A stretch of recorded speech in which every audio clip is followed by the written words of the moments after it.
እዙይ ድምጽ ራዲዮ ኤረናይ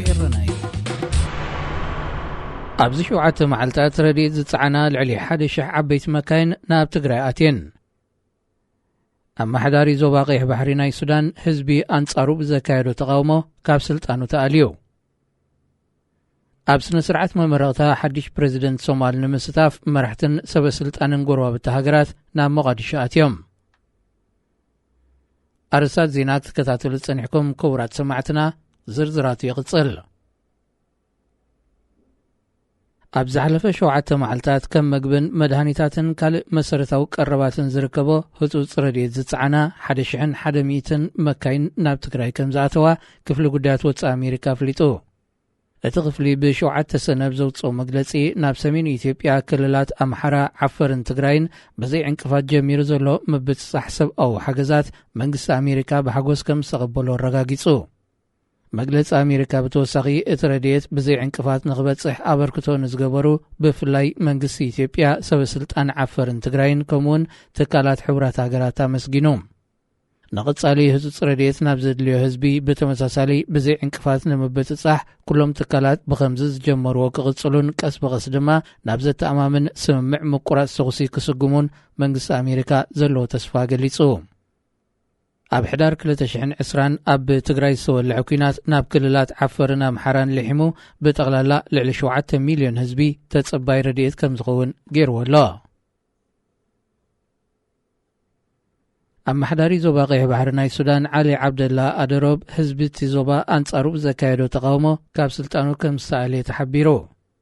ልፍንቲ ሓያሎ ቀቢላታት ቤጃ ብሶኒ 6 ሰነ ዝጀመርዎ ምስ ወደ ፖርት ሱዳን ዝራኽብ ኣውራ መንገድታት ናይ ምዕጻው ኣድማ ድሕሪ ምእላይቲ ኣማሕዳሪ ንጊዜኡ ደው ከም ዘበልዎ ፍሊጦም።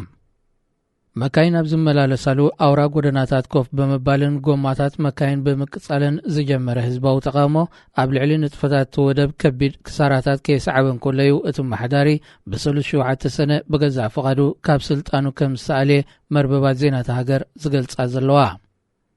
ብምንቅስቓስ ህዝቢ ቤጃ ዝተመርሐ ተቃውሞ ኣብ ጁባ ዝተኸተመ ስምምዕ ሰላም 2020 ንምብራቕ ሱዳን ኣይወከለን ብምባል ወደ ፖርት ሱዳን ብተደጋጋሚ ከም ዝዕጾ ገይሩ እዩ። ኣብ ርእሲ እዚ ተቃውሞ ደጋፊ ናይቲ ስምምዒ ንዝበሎ ኣማሕዳሪ ዞባ ቀይሕ ባሕሪ ካብ ስልጣኑ ክእለ ክጽውዕ ጸኒሑ። ምስ ኣማሕዳርን ወተሃደራውያን መራሕቲ ሱዳንን ጥቡቕ ርክብ ከም ዝነበሮ ዝተገልጸ ሓደ ካብ ኣባላት ላዕለዋይ ባይቶ ወይ ናዚሪስ ብሄረ ቤጃ መሐመድ አልአሚን ትሪውን ምስ ዝተኻየደ ተቃውሞ ብዝተሓሓዝ በተመሳሳሊ መገዲ ካብ ዝነበሮ ኣባልነት ከም ዝተኣልየ ተፈሊጡሎ። ምብራቕ ሱዳን ካብ ምዕባለን ፖለቲካዊ መስርሕን ሃገር ከም ዝተነጸለ ዝወቅስ ብልፍንቲ ሓያሎ ቀቢላታት ዝቖመ ምንቅስቓስ ብሄረ ቤጃ ድሕሪ ምውዳቕ ስርዓት አልበሽር ኣብ ጁባ ዝተኸተመ ስምምዕ ሰላም ከም ዘይተወከለ የመልክቱ። እቲ ናይ ጁባ ስምምዕ ሰላም ክስረዝን ንኩሎም ወገናት ሱዳን ዝሓቁፍን ኣሳታፍን ዝኾነ ሓድሽ ስምምዕ ሰላም ክኽተምን ብምጽዋዕ ካብ 17 መስከረም 2021 ክሳብ 30 ሕዳር 2021 ወደ ፖርት ሱዳን ናይ ምዕጻው ህዝባዊ ኣድማ ምውዳቡ ይርስዓን። እቲ ልፍንቲ ኣብ ሰለስተ ዝጀመሮ ተመሳሳሊ ኣድማውን ድሕሪ ምእላይ ኣማሕዳሪ ዞባ ንጊዜኡ ደው ከም ዘበሎ እኳ እንተረጋገጸ ኣብ ጉዳይ ስምምዕ ሰላም ብዝምልከት ኣቕሪብዎ ዘሎ ጠለባት ሙሉእ ብምሉእ ብመንግስቲ እንተተነጺጉ ክቕጽሎ ምዃኑ ኣጠንቂቑ። ሎሚ 5,000 ሰነ ኣብ ዝካየድ ወግዓዊ ስነ ስርዓት መመራቕታ ሓድሽ ፕሬዚደንት ሶማል ንምስታፍ መራሕትን ሰበስልጣንን ሓያሎ ሃገራት ናብ ሞቃዲሾ ኣትዮም። ቀዳማይ ሚኒስትር ኢትዮጵያን ፕሬዚደንታት ጅቡትን ኬንያን ኣብቲ ስነ ስርዓት ክሳተፉ ምዃኖም ዘረጋገጸ መርበብ ዜና ጋረወ ላዕለዎት ሰበስልጣን ዩጋንዳ፣ ቱርክን ባሕረይን እውን ክርከቡ ምዃኖም ኣስሚሩሉ።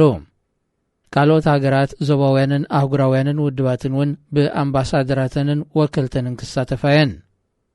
ኣብ ዝሓለፈ 2 ዓመታት ምስ ፕሬዚደንት ነበር መሐመድ ዓብዱላሂ ፈርማጆ ጥቡቕ ዝምድና መስሪቱ ዝነበረ ፕሬዚደንት ኤርትራ ኣቶ ኢሳያስ አፈወርቂ ኣብዚ ጎረባብቲ ሃገራት ቀርኒ ኣፍሪቃ ዝሳተፍዎ ስነ ስርዓት መምራቕ ሓድሽ ፕሬዚደንት ሶማል ከም ዘይሳተፍ ጸብጻብ ጋርወ ይእምት።